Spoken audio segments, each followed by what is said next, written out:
Bonjour et merci d'être venu à cette session de balade au pays de Let's Encrypt.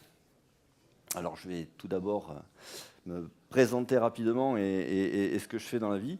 Donc je m'appelle Frédéric Avestre, je suis, vous allez le voir avec mon accent toulousain, je suis développeur, comme la plupart d'entre vous, tombé dans la programmation fonctionnelle il y a très longtemps, une époque où c'était beaucoup moins cool qu'aujourd'hui, ce qui n'a strictement rien à voir avec le talk du jour, bien sûr.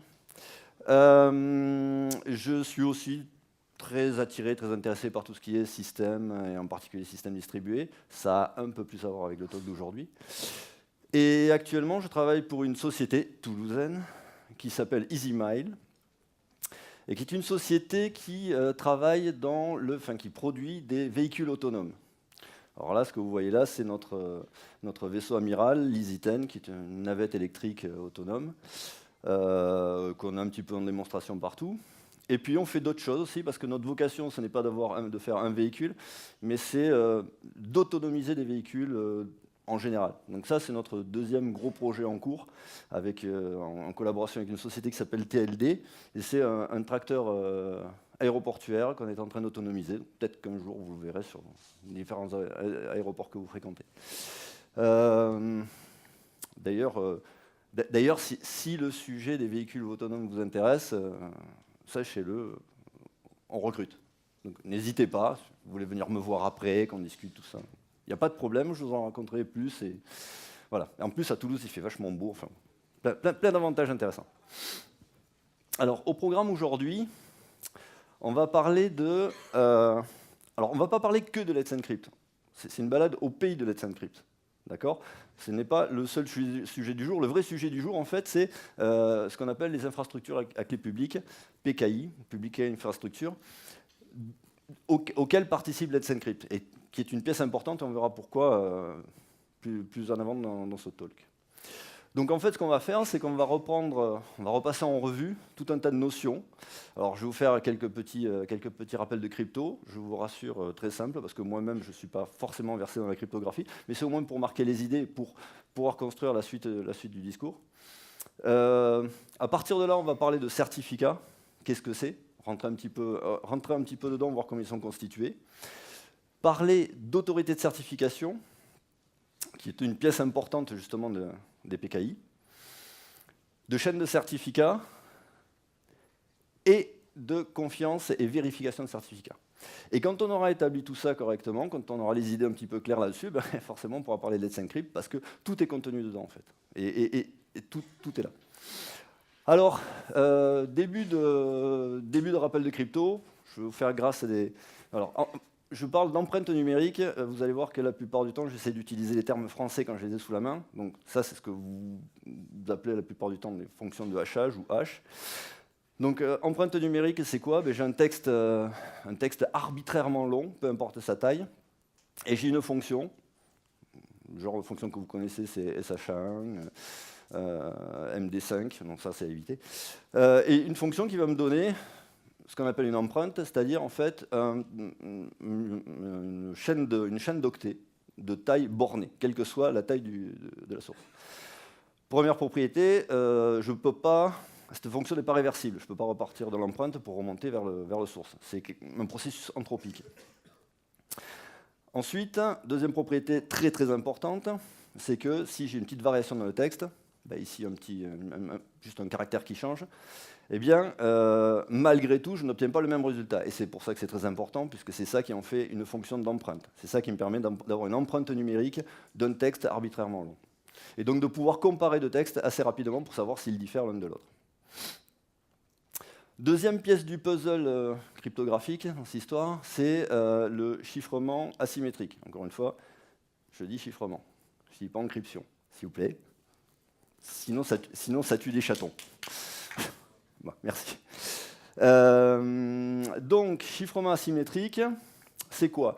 Alors, c'est quelque chose qui est assez récent dans le monde de la crypto. Ça date de 1976. C'est pas très très vieux, comparé à du chiffrement symétrique qui remonte à César, et même avant. là, c'est quelque chose d'assez récent. Alors, ça a été découvert en quelque sorte en 1976 et publié dans un papier de Diffie et Hellman.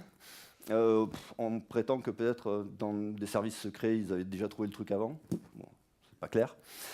Donc, c'est quoi la caractéristique de ça? C'est que c'est basé sur deux clés qui sont distinctes. Mais ces deux clés sont distinctes, mais elles sont en rapport l'une avec l'autre. Elles sont liées l'une à l'autre mathématiquement. Et autre chose super importante, évidemment, c'est qu'elles sont liées peut-être, mais on ne peut pas facilement déduire l'une de l'autre. Et ça, c'est un autre élément extrêmement important. Ces deux clés, il y en a une qu'on va appeler la clé privée, et l'autre la clé publique. Alors, la clé privée, pourquoi? Comme son nom l'indique, c'est parce qu'il faut qu'on la garde privée, qu'on la garde cachée, protégée, secrète. Ça, c'est une propriété super importante. Et la publique, réciproquement, on va pouvoir la diffuser à tout le monde pour pouvoir entrer dans le processus de chiffrement asymétrique. Donc le truc super important dans cette histoire, c'est quoi? C'est que cette fameuse clé privée, il faut absolument la protéger, quelle que soit la méthode qu'on utilise pour la protéger. On la met dans un coffre-fort numérique comme Vault, d'HashiCorp, on la protège avec des droits de lecture et d'écriture qui vont bien, peu importe. Mais on fait attention à cette chose-là. On évite de le laisser traîner n'importe où, et en particulier, on évite de le laisser traîner sur GitHub, sur Slack, enfin, des choses comme ça, quoi. Ça, c'est le Graal. Pourquoi? Parce qu'on va voir que c'est ça qui nous permet d'identifier quelqu'un qui est propriétaire de cette clé. La personne qui possède cette clé est totalement identifiée par cette clé. Chiffrement asymétrique, ça marche comment? J'ai un texte clair, et puis j'ai un algorithme de chiffrement, et puis cet algorithme, je peux l'utiliser avec la clé privée ou avec la clé publique, peu importe. Ça va me donner un texte chiffré. Et réciproquement, si je veux retrouver le texte clair, il faut que j'applique un algorithme de déchiffrement, mais avec la clé duale. Donc là où j'ai appliqué la clé privée, il va falloir que j'utilise la clé publique, et réciproquement. Sinon, il se passe ça, je chiffre, et j'ai rien à la sortie. Enfin, si, j'ai quelque chose, mais quelque chose qui n'a rien à voir avec le texte clair, c'est un tas d'octets tout pourris. Donc, l'intérêt du chiffrement asymétrique, c'est que ça résout un vieux problème qui est celui de la distribution de clés. Puisque là, ce qu'on dit, c'est qu'il y a une clé qu'on garde jalousement, secrètement chez soi, et l'autre, on peut la diffuser partout. Traditionnellement, quand on fait du chiffrement symétrique, on a un problème pour partager la clé qui va permettre de communiquer, de chiffrer de part et d'autre. En revanche, c'est un défaut, c'est que c'est extrêmement lent. Et non seulement c'est extrêmement lent, donc on ne va pas pouvoir travailler sur des grosses masses de données, et en plus de ça, ça ne permet de travailler que sur des données de taille limitée, grosso modo de la taille de la clé. Par contre, ça va permettre de faire un truc super intéressant, cette propriété d'asymétrie, c'est de faire de la signature. Alors, des algos de signature archi-classiques, ça c'est pour vous donner des noms, que vous les ayez en tête parce que vous allez les croiser. Il y a par exemple DSA, Digital Signature Algorithm, RSA, du nom de ses inventeurs, Rivest, Shamir et Delman, qui est d'ailleurs, je crois, l'un des premiers qui a été sorti. Justement, je disais tout à l'heure en 1976, c'est la première emblème pratique. Et plus récemment, des trucs du style DSA sur courbe elliptique, donc ECDSA, qui a, je ne rentrerai pas dans les propriétés que ça, mais qui a des avantages par rapport au DSA et RSA traditionnel. Alors, la signature, ça se passe comment? Supposons qu'on a nos fameux Alice et Bob, chers au cryptographe, que Alice a un texte qu'elle veut transmettre à Bob, mais prouver que c'est bien elle qui l'a fait, qui l'a envoyé à Bob. Elle va faire quoi? Elle va prendre notre premier élément cryptographique, elle va prendre une empreinte numérique de ce document, et cette empreinte, qui est de taille limitée, ça c'est extrêmement pratique, elle va la chiffrer avec sa clé privée. Et, encore une fois, comme c'est l'unique dépositaire de cette clé privée, il n'y a qu'elle qui peut faire ça. Sauf si, évidemment, elle l'a laissé traîner sur GitHub, Slack et que sais-je. D'accord? Mais normalement, il n'y a que Alice qui peut faire ça. Et ça va nous garantir quelque chose d'important. C'est ça qui est important. Au-delà des tailles de clés, des algorithmes et des trucs comme ça, c'est ça qui est important. Du coup, cet ensemble, elle va pouvoir le transmettre à Bob. Et Bob, il va faire un petit peu le chemin inverse. Il va dire, OK, je calcule l'empreinte du texte clair, et je regarde si, en déchiffrant la signature que m'a envoyé Alice, est-ce que je retombe sur la même valeur de hash? Si c'est le cas, c'est que c'est bien le texte que m'a envoyé Alice, personne ne l'a intercepté au milieu, personne n'a corrompu, Et ça, je l'ai encore une fois garanti parce que Alice est la propriétaire de sa clé privée, elle et elle seule. Donc un certificat, dans cette histoire, c'est quoi? Avec tous ces éléments cryptographiques mis ensemble, c'est quoi? C'est rien d'autre qu'une façon d'enrober une clé publique. Ça va permettre tout d'abord d'associer une clé publique à ce qu'on appelle un sujet. Alors par exemple, une identité, Alice. En réalité, actuellement, ce sera plutôt une adresse mail, un nom de domaine. Ça, c'est ce qui va nous intéresser le plus par la suite. Un nom de domaine qui va correspondre, par exemple, à un site web que vous voulez protéger et avoir chiffré. Ça va permettre aussi d'associer des métadonnées avec cette clé publique. La clé publique, normalement, elle est juste nue, puis on n'en fait pas grand-chose. Là, on va pouvoir l'enrichir avec des choses intéressantes. Et puis, dernier élément de ce triptyque, c'est que c'est signé numériquement. Donc, encore une fois, comme on l'a vu juste avant, empreinte, clé privée et tout le tralala.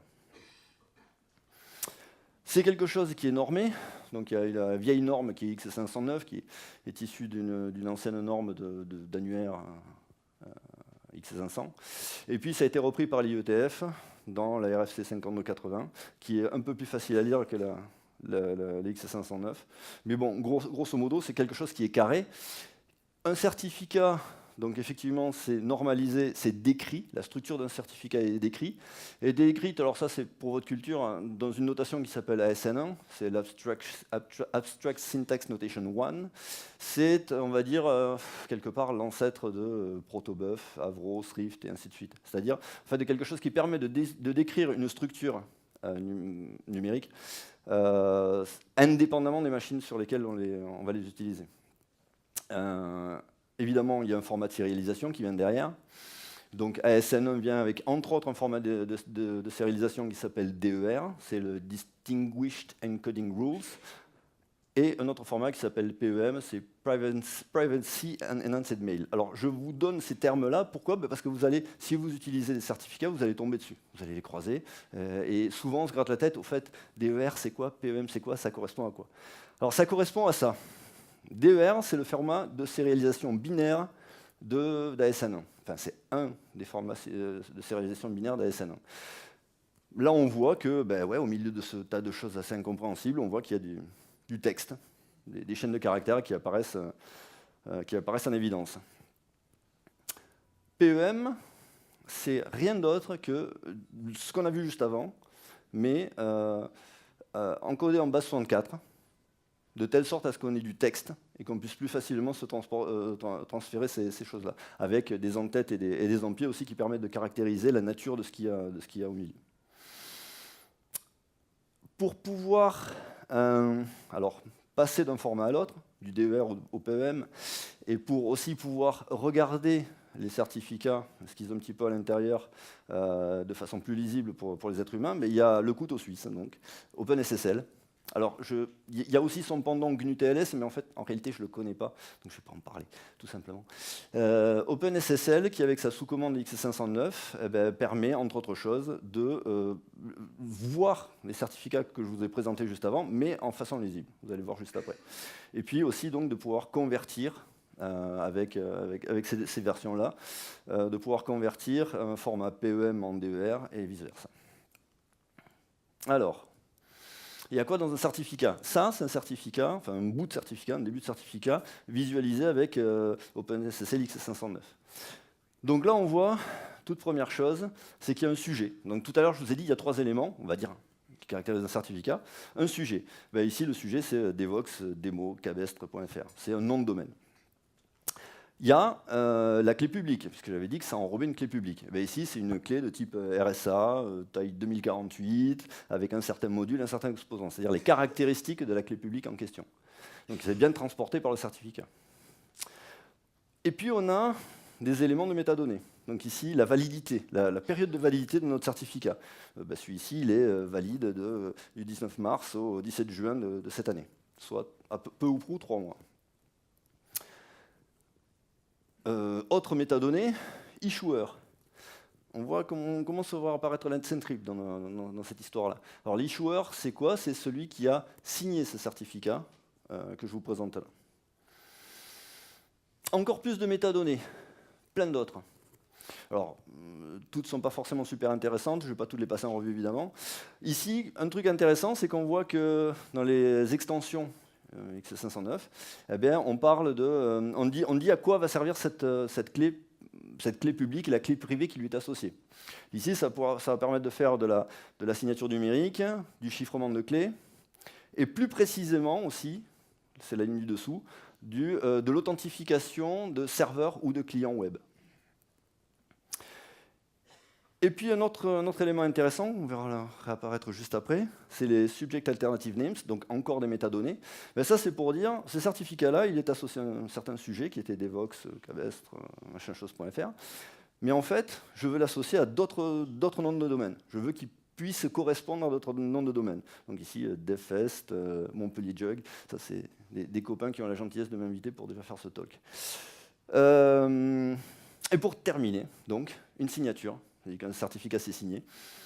Donc, on a ici la signature du certificat en question, où on précise la nature de l'algorithme qui est utilisé pour le signer. Ici, c'est du chiffrement RSA sur une empreinte SHA-256, SHA-256. Et puis, évidemment, la valeur de cette signature.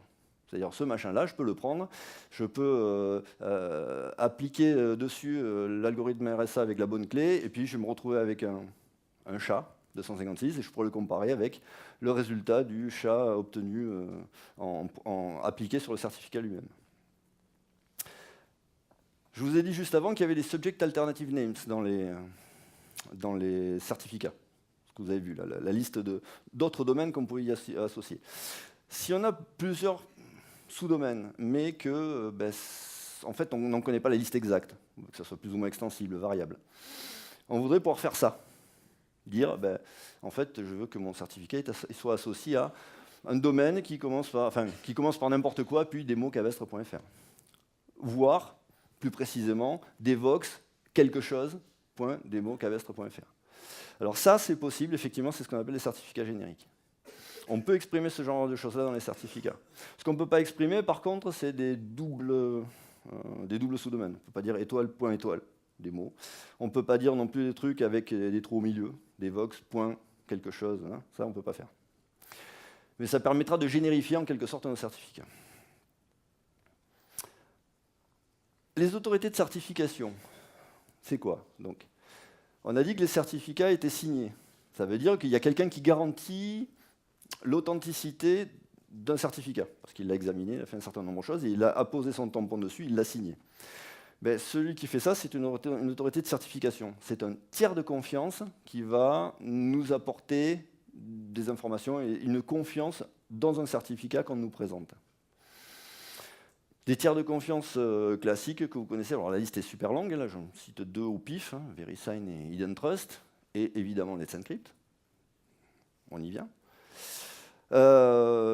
C'est des sociétés qui sont installées, qui on peut faire confiance, mais ça peut être aussi vous et moi. Une autorité de certification, ça peut être n'importe qui. Je me suis déjà amusé à le faire, vous pourriez vous amuser à prendre OpenSSL, le fameux couteau suisse, et à faire une autorité de certification vous-même. Après, ça a des inconvénients. Ça, c'est une autre histoire. Si là, je prends un autre certificat, ça, c'est un certificat correspondant à une autorité de certification, d'accord, en l'occurrence Let's Encrypt. Bon, on voit des petits détails qui changent, la validité déjà qui est vachement plus longue, hein, on n'est plus sur 3 mois là. Et puis des petites choses qui changent aussi sur les contraintes. Là, il y a un truc qui dit CA égale true, ça veut dire que c'est un certificat d'autorité de certification, de Certificate Authority. Et puis en dessous, on voit qu'au niveau des usages de la clé en question, c'est pour faire de la signature numérique, ok, mais c'est aussi pour faire de la signature de certificat. Ça y était pas tout à l'heure sur le premier certificat que je vous ai montré. Ou pour faire de la signature de CRL. On verra plus tard ce que c'est qu'une CRL. Et puis en dessous, il y a un truc qui s'appelle OCSP avec une URL, mais ça aussi, on en reparlera un tout petit peu après. Alors, ça veut dire que des certificats sont signés, eux-mêmes par quelque chose qui est signé par quelque chose, ce qu'on appelle une chaîne de certificats. Ici, par exemple, j'ai 3 certificats qui se baladent dans la nature, et puis j'ai le certificat C3, il est signé par la clé privée qui correspond au certificat C4, d'accord? qui permettra de vérifier la signature. C'est long, c'est souvent comme ça en crypto et dans ces problématiques-là. Des fois, c'est un peu difficile à suivre. Mais ce qui est important de savoir, c'est que je ne signe pas avec un certificat.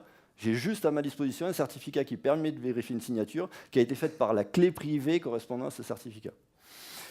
C4, lui-même, c'est un certificat. Donc il y a des chances qu'il ait été signé par la clé correspondant à un certificat C5, qui lui-même sert à vérifier la signature, et ainsi de suite, et ainsi de suite, et ainsi de suite. On peut aller très loin comme ça. On a une régression infinie de signature après signature après signature. Donc ça se résout comme d'habitude très simplement, c'est qu'au bout d'un moment, on dit stop. Au bout d'un moment, la régression, on l'arrête, et on dit qu'il y a une classe de certificats, qui seront on va dire, des certificats racines d'autorité de certification, qui se signent eux-mêmes. Ça se mord la queue, soit, mais qui se signent eux-mêmes. Et puis ceux qui sont au milieu dans la chaîne, là, ceux qui sont en magenta, eux, c'est des certificats intermédiaires d'autorité de certification. Et au bout, il y a les feuilles, c'est nos certificats à nous. Ouais, mais ça pose évidemment un problème de confiance. Parce que s'il y en a qui se permettent de s'auto-signer, comment on fait? Comment se fait-il qu'on puisse leur faire confiance? Pourquoi faire confiance à un CA?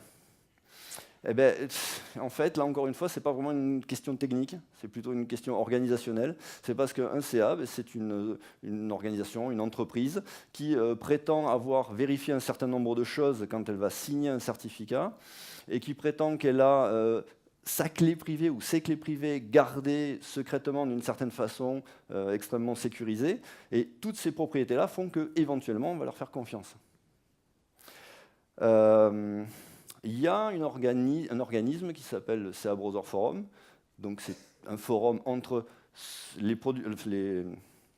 qui développent des browsers et des autorités de certification, qui édite un document depuis le 1er juillet 2012, qui s'appelle les Basic Requirements. C'est un document d'une 60aine de pages qui décrit toutes ces propriétés, tout ce que doit faire une autorité de certification pour être de confiance, comment est structuré un certificat, quels sont les processus à suivre, ainsi de suite. Il y a tout un tas de recommandations. Même si, encore une fois, ça date de 2012, déjà bien avant, il y avait des autorités de certification et on se basait sur un peu les mêmes fonctionnements. Comment faire confiance? C'est pas compliqué. En fait, faire confiance, c'est qu'il faut prendre le certificat d'une autorité de certification, le regarder, dire OK, c'est bien le certificat de qui ça prétend être, et puis de le stocker localement dans ce qu'on va appeler un magasin de confiance, un trust store, sur son système où on va effectuer les vérifications. Tant qu'on n'a pas fait ça, donc encore une fois, ce n'est pas un processus technique, ce n'est pas une longueur de clé, ce n'est pas un algorithme, c'est une action. À un moment donné, on va dire, je prends le certificat, je le pose chez moi, et ça veut dire que j'y fais confiance. Alors, en général, ce n'est pas vous qui faites ça. En général, ceux qui font ça, c'est par exemple Mozilla. Alors là, ici, on a la fenêtre de Certificate Manager de Firefox, où on voit une liste. Vous pourrez vérifier sur vos machines, Chrome, Firefox, que vous voulez, Safari. Vous avez partout systématiquement un Certificate Manager que vous pouvez ouvrir et voir dedans une liste relativement longue d'autorités de certification. On peut l'avoir aussi sur votre système. Là, ça, c'est le répertoire qui contient tous les certificats d'autorité de certification qui sont considérés comme de confiance sur ma machine. Ce n'est pas moi qui l'ai décidé, c'est ceux qui ont fait les distributions, c'est Mozilla, c'est Chrome, enfin c'est Google, et ainsi de suite. Éventuellement, vous-même, vous pouvez décider de forcer la confiance que vous avez en certains certificats et le rajouter dans ces listes-là, éventuellement. Donc je disais, une autorité de certification, ça va valider un certificat. Ça va dire, OK, on peut lui faire confiance, et je le signe, je le tamponne. Quelles sont il y a trois natures de validation de certificat. La validation de domaine, ça veut dire quoi? Ça veut dire que tout à l'heure, vous avez vu, le sujet dans mon certificat, c'est un domaine. Eh bien, il va falloir juste vérifier que celui qui demande à ce qu'on signe son certificat soit bien le dépositaire de ce domaine, celui qui le contrôle vraiment, et pas le premier clampin venu. Ça donne les choses dans vos navigateurs de cet ordre-là. Quand on a un certificat validé par domaine, on a un petit cadenas vert qui apparaît dans la barre du navigateur.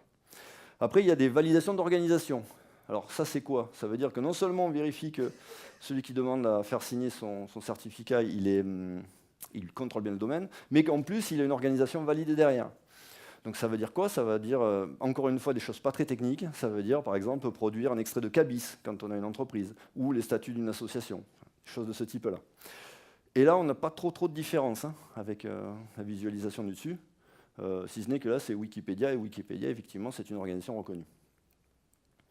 Et puis, il y a ce qu'on appelle la validation étendue. Alors, c'est encore une étape supplémentaire où on va dire on va carrément aller téléphoner au service des ressources humaines d'une entreprise ou contacter quelqu'un, voir qu'il y a vraiment quelqu'un derrière l'organisation. Ce n'est pas seulement une organisation, mais il y a du monde derrière auquel on peut s'adresser. C'est ce qu'on appelle la validation étendue. Et là, il y a un petit Shazam, effectivement, ça s'affiche un peu différemment. Typiquement, GitHub a un certificat à validation étendue et vous voyez que ça apparaît différemment. Donc normalement, c'est censé apporter d'autant plus de confiance dans ce certificat-là. Valider un certificat, du coup, c'est quoi? C'est un client qui veut un nouveau certificat pour l'installer sur son serveur web, par exemple, et qui va demander à un CA, une autorité de certification, en lui envoyant ce qu'on appelle une Certificate Signing Request, il va dire, OK, voilà, ça c'est ma demande de certificat avec une clé privée dedans et tout un tas de paramètres. Est-ce que tu me le valides et tu me le signes? L'autorité de certification va faire des contrôles. Donc, typiquement, par exemple, elle va vérifier que le client contrôle bien le DNS derrière ce domaine-là. Et puis, éventuellement, dans les cas de validation d'organisation étendue, il va faire des vérifications supplémentaires, extrait de CABIS, téléphoner à quelqu'un, que sais-je. Je ne les connais pas, en fait, les procédures, mais ça va plus loin que la simple technique DNS. Et à ce moment-là, une fois que tout est validé, clair et net, eh bien, on retourne le certificat signé au client. Sauf que des fois, il y a des problèmes. Tout à l'heure, je vous ai dit, une clé privée, ça se garde jalousement, on fait attention, on ne fait pas n'importe quoi avec. Et effectivement, si on fait n'importe quoi avec, c'est là qu'on casse toute la chaîne. Si C1, enfin le dépositaire du certificat C1, a réussi à trouver le moyen de leaker, enfin de perdre sa clé, de la laisser traîner n'importe où, son certificat, on ne peut plus lui faire confiance, parce que toute personne qui a mis la main sur la clé privée de C1 pourra se faire passer pour C1. C'est quand même gênant. Et en plus, ce qui est pire avec ce système, c'est que ça peut arriver en cascade. Si c'est jamais l'intermédiaire qui a laissé traîner sa clé n'importe où, ça veut dire que n'importe qui peut se faire passer pour lui. Et donc, du coup, en cascade, tous les certificats qui sont dessous, on ne peut pas leur faire confiance non plus. Donc, il faut des solutions pour gérer ça. Alors, il y en a basiquement deux. Ce qu'on appelle les CRL, les Certificate Revocation List. Ça, c'est le vieux système de base, on va dire. Et puis OCSP, l'Online Certificate Status Protocol. C'est ce que je vous ai dit tout à l'heure. Dans le certificat, il y avait une ligne OCSP. C'est en rapport avec ça. Alors, grosso modo, ça marche comment, la vérification? Eh bien, il y a toujours mon client, mon serveur, et puis une autorité de certification au milieu. Cette autorité de certification, elle a signé un certificat pour le serveur, typiquement. Et puis, elle édite aussi une CRL, une liste de révocation. Cette CRL, le client va l'importer périodiquement. Alors, elle édite une CRL périodiquement. C'est pas au fil de l'eau. C'est, on va dire, tous les 2 jours, toutes les semaines. Encore une fois, ça c'est géré par les fameuses recommandations du CA Browser Forum. Donc, il y a un import périodique. Et au moment où le serveur présente son certificat au client, par exemple dans un handshake TLS, à ce sujet-là, je crois qu'il y a une presse SSL TLS juste après qui m'a l'air d'être pas mal, qui pourrait être bien en complément de celle-ci. Donc, quand le serveur présente son certificat SSL, la première chose que le client va faire, c'est « Oups, est-ce que tous les certificats qui sont dans la chaîne qu'on vient de m'envoyer sont dans le Trust Store? Est-ce que je peux leur faire confiance? Est-ce que c'est tout bien signé comme il faut ?» Et puis, si c'est tout bien signé comme il faut, au fait, est-ce que par hasard, il n'y en aurait pas un dans la chaîne qui serait malgré tout dans les listes de certificats révoqués? Auquel cas, c'est pas bon. Alors, l'inconvénient de ce système-là, comme je vous ai dit, c'est périodique, c'est pas en ligne, et c'est surtout à la charge des administrateurs, ou de vous, enfin même pire que ça, à la charge de vous sur votre laptop, par exemple, ça c'est le pire du pire. Donc on ne va pas s'amuser forcément à aller les chercher chez les autorités de certification, les installer, et c'est même pire que ça, parce que des autorités de certification, il y en a beaucoup. Donc ça voudrait dire qu'il faudrait qu'on les passe tout en revue, qu'on récupère toutes les CRL périodiquement, qu'on les installe. C'était quelque chose qui était fait à une certaine époque par les administrateurs système et qui est super sujet à erreur. Du coup, on a sorti la notion d'OCSP, donc l'Online Certificate Flute. Ça y est, j'ai oublié l'acronyme, c'est pas grave. En tout cas, l'idée, c'est toujours mon CA qui signe des certificats, tout va très bien. Et là, on n'importe plus rien.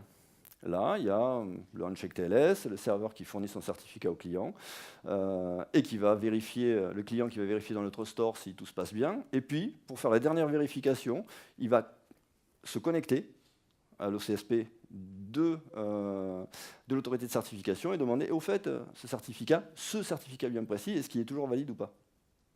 D'accord? Du coup, on fait la vérification en ligne, certificat par certificat.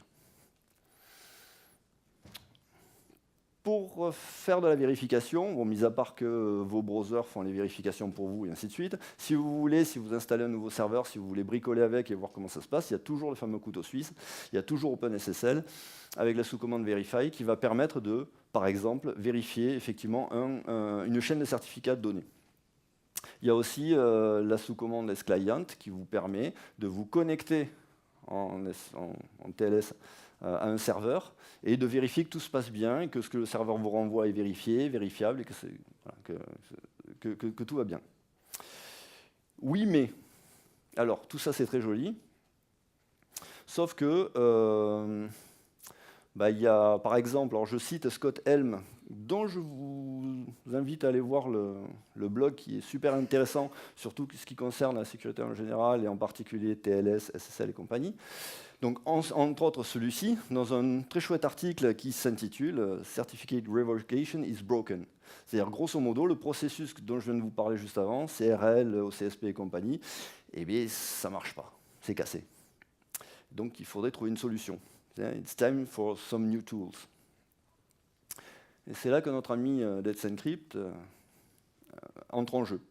Alors, non pas qu'il va résoudre directement ce problème-là, mais il va y contribuer d'une certaine façon. Pourquoi? D'abord, Let's Encrypt, d'accord, on s'est compris depuis le début, on l'a vu apparaître un peu partout, c'est une autorité de certification, au même titre que plein d'autres. Mais c'est surtout quelque chose d'assez nouveau, c'est un service en ligne, avec une API. Ça commence à sentir l'automatisation. Et en effet, le but de Let's Encrypt, c'est d'automatiser la livraison de certificats, la production de certificats.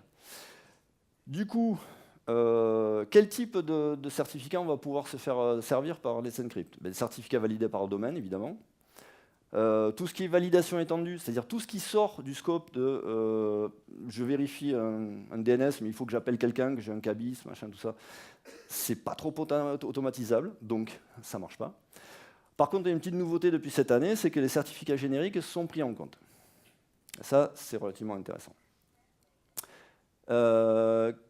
Qu'est-ce que je voulais dire là-dessus de supplémentaire? C'est qu'effectivement, le processus de récupération de certificats, ça a toujours été long. Du coup, qu'est-ce qu'on faisait? On avait tendance à vouloir avoir des certificats de longue durée. Et ça rentre en conflit avec ce que j'ai dit juste avant, avec ce que disait juste avant Scott Helm. C'est-à-dire que la révocation est cassée. La révocation est cassée si j'ai des certificats qui ont une validité vachement longue dans le temps, et que je me fais corrompre mon truc, avant que ça soit pris en compte, et puis si la révocation ne marche pas bien, on est mal. La solution idéale à ce problème-là, c'est encore de faire tourner les certificats vachement vite. D'où le fameux certificat tout à fait au début que vous avez vu qui était signé par Let's Encrypt, qui ne dure que 3 mois. Si on pouvait faire encore plus court, ce serait bien. Et ce qui est intéressant, c'est que comme tout ça est automatisable, quand c'est automatisable, faire court, ça va commencer à devenir jouable et intéressant. Donc je disais, Let's Encrypt, c'est un service en ligne, donc forcément, comme tout bon service en ligne, il y a un truc qui nous dit son état. Ça, c'est super intéressant pour savoir s'il marche ou pas. C'est un service en ligne, donc ça a une API, REST, donc c'est curlable. Et oui, puisque c'est automatisable. Donc là, c'est un pauvre malheureux curl appliqué sur la racine du truc qui nous permet de découvrir un petit peu la base de l'API, puisqu'elle est plus ou moins 8OAS, enfin, plus ou moins découvrable. Bon, c'est pas clair quand même. Et Let's Encrypt, c'est basé sur quoi? C'est basé sur un protocole qui s'appelle ACME. J'ai encore un problème avec les acronymes aujourd'hui. C'est l'Automated Certificate Management Environment. Ça y est, Ça m'est revenu. C'est quelque chose qui a été créé par une société, une société privée, mais avec un but, c'est une structure un peu particulière aux États-Unis. Ça a été créé en 2013, ce protocole, par donc cette ISRG, l'Internet Security Research Group. Ça a été repris par l'IETF, donc l'Internet Engineering Task Force, en 2015, pour normalisation. Ça, c'est plutôt bon signe, puisque l'IETF, c'est ce qui normalise tout ce qu'il y a sur Internet. Pour parler ce protocole, il y a des clients. Alors, le client normatif, en quelque sorte, on va dire, c'est Certbot, qui est un client en Python. Et puis, il y a une implémentation normative côté serveur qui s'appelle Boulder, qui est écrite en Go. En réalité, il y en a bien d'autres. En particulier des clients, il y en a une tartine. Il y en a pour à peu près tous les langages, il y en a même en bash. Et là, ça fait mal. Le principe de fonctionnement de ce protocole ACME, c'est quoi? C'est ce qu'on appelle un protocole, enfin ce qu'ils appellent un protocole défi-réponse. Pour faire en sorte que la vérification de domaine soit automatisable. Donc encore une fois, j'insiste, c'est ça la propriété importante. Les défis, il y en a deux qui ont été normalisés. Un qui a le petit nom de HTTP 01 et l'autre DNS 01. Ça, c'est dans l'aspect de l'IETF. Et puis, il y en a deux autres qui avaient été implémentés d'origine par Let's Encrypt, qui sont TLS SNI 02 et OOB. C'est une histoire d'out of band. Je ne vais pas m'étaler dedans, c'est pas clair non plus. Pour moi non plus. Donc, principe de fonctionnement. J'ai un client qui veut pouvoir récupérer des certificats pour son usage personnel, pour les mettre sur ses serveurs à lui, ainsi de suite. Et puis en face, j'ai Let's Encrypt, qui est une autorité de certification. Le client, toute première chose qu'il va faire, c'est ouvrir un compte chez Let's Encrypt. Et pour ça, il va faire une paire de clés, publiques et privées. Déjà, pour commencer. Ça va partir un petit peu dans le... Il y a un petit peu de l'inception là au niveau des clés, vous allez voir, c'est assez fun. Et puis ce qu'il fait, c'est qu'il va récupérer un aléa. Il va demander un aléa à Let's Encrypt. Alors un aléa, c'est quoi? C'est un petit tas d'octets aléatoires. Et puis, il va renvoyer cet aléa et la clé et sa clé publique, puisque c'est celle qu'on peut distribuer, bien sûr. Il va la renvoyer à Let's Encrypt, qui va pouvoir vérifier que cet ensemble a été bien signé. Alors, là, quand je mets clé entre parenthèses, ça veut dire signé par la clé qui est devant. Donc, Let's Encrypt va pouvoir ouvrir un compte pour ce client et possédera la clé publique de ce client pour vérifier tout un tas d'interactions. Donc là, on a notre compte client qui est ouvert. Super. Ça, avant, ça se faisait comment? Ça se faisait en allant sur une page web, en rentrant une adresse mail, on recevait un mail de confirmation, ainsi de suite. Là, maintenant, c'est automatisé. Ensuite, si notre client, il dit, voilà, moi, je veux prouver que je suis le propriétaire, le seul maître à bord pour les domaines du type étoile-des-mots-cabestre.fr. Donc, un truc générique. Let's Encrypt, il va répondre, OK, vas-y, prouve-moi-le. Alors, il lui renvoie un jeton et, encore une fois, un aléa. Notre cher client va prendre tout ça et il va faire la chose suivante. Chez son fournisseur, DNS, il va rajouter une entrée DNS, elle aussi normalisée, une entrée de type texte. Et cette entrée, elle va contenir quelque chose qui est obtenu à partir de sa clé publique et du fameux jeton que lui a envoyé Let's Encrypt. Et donc du coup, ça, vu que c'est fait auprès d'un fournisseur de DNS, encore une fois, c'est super automatisable, parce que nos chers fournisseurs de DNS, aujourd'hui, ils ont des chouettes API auxquelles on peut parler, et ça, c'est très bien. Donc ça, c'est automatisable aussi. Là-dessus, il va répondre à Let's Encrypt, « Ok, j'ai fait ce que tu m'as demandé, j'ai rajouté une entrée de DNS, et en plus, je te prouve que c'est bien moi quand même qui dit « Ok ».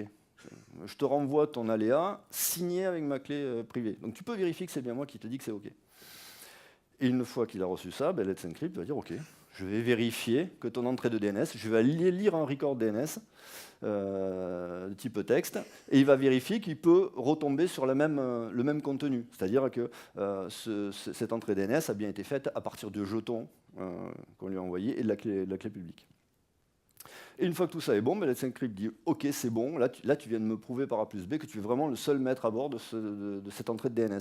Donc je te fais confiance, c'est toi qui es le maître du domaine, donc je te renvoie ton certificat signé. Pardon, je te dis que c'est OK, excusez-moi. Je te dis que c'est OK. Maintenant, on va pouvoir passer à la deuxième phase. La phase, là c'est juste prouver qu'on contrôle le domaine. On n'a pas encore émis un seul certificat ou quoi que ce soit.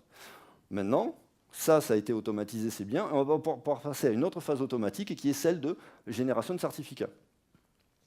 Mon client il dit OK, mais maintenant j'ai besoin d'un certificat pour étoile-democavestre.fr. Donc je génère une paire de clés pour associer à ce certificat, la clé publique qui ira dans le certificat et la clé privée qui ira sur le serveur. Et puis, le client envoie Let's Encrypt une demande, la fameuse Certificate Signing Request dont je parlais tout à l'heure, qui contient la clé publique du futur serveur, signée par la clé privée du futur serveur, signée par, quand je disais Inception tout à l'heure, c'est ça, une chaîne de signatures pour garantir la validité des choses. Et Let's Encrypt va retourner, du coup, puisqu'il fait confiance à ce client-là, il va retourner « Ok, c'est bon, voici ton certificat que je signe avec ma clé à moi, pour prouver que c'est bon. » Pour la révocation, c'est à peu près la même chose. Pour la révocation, c'est aussi automatisable, c'est aussi automatique. Le client dit « Ok, révoque tel certificat, c'est contresigné par ma clé privée. » Let's Encrypt reçoit ça, vérifie, dit « Ok, c'est cool. » Je te réponds qu'effectivement, j'ai bien révoqué ce que tu m'as demandé. Et tant qu'à faire dans la foulée, je vais le mettre dans ma CRL et puis le publier sur mon OCSP. Et du coup, forcément, les browsers derrière pourront en tirer parti. Alors, Let's Encrypt, c'est une API, c'est un service. Donc forcément, il y a des limitations pour éviter les abus. Quelqu'un en parlait tout à l'heure dans le talk juste avant. C'était mentionné. Donc en fait, on peut produire que 20 certificats par semaine. Enfin, on ne peut demander que 20 certificats par semaine. En revanche, dans chaque certificat, alors si on ne les a pas fait génériques, il faut voir, on peut demander 100 noms alternatifs différents. Donc si je fais la multiplication, ça commence à faire beaucoup de noms de domaine que je peux en une semaine couvrir. Je peux demander 5 fois un certificat en double. Alors ça, c'est d'un usage assez douteux. Même chez Let's Encrypt, ils disent ouais, ça peut servir, mais on ne sait pas trop pourquoi. Et renouvellement illimité. Alors, renouvellement de certificat illimité, sauf qu'on tombe quand même dans la règle des 5 doubles par semaine avant. Donc c'est illimité, mais il ne faut pas pousser. Ça veut juste dire qu'on ne vous empêche pas de renouveler. Ce qui est plutôt bien, puisque le but du jeu, c'est de faire tourner les clés et les certificats.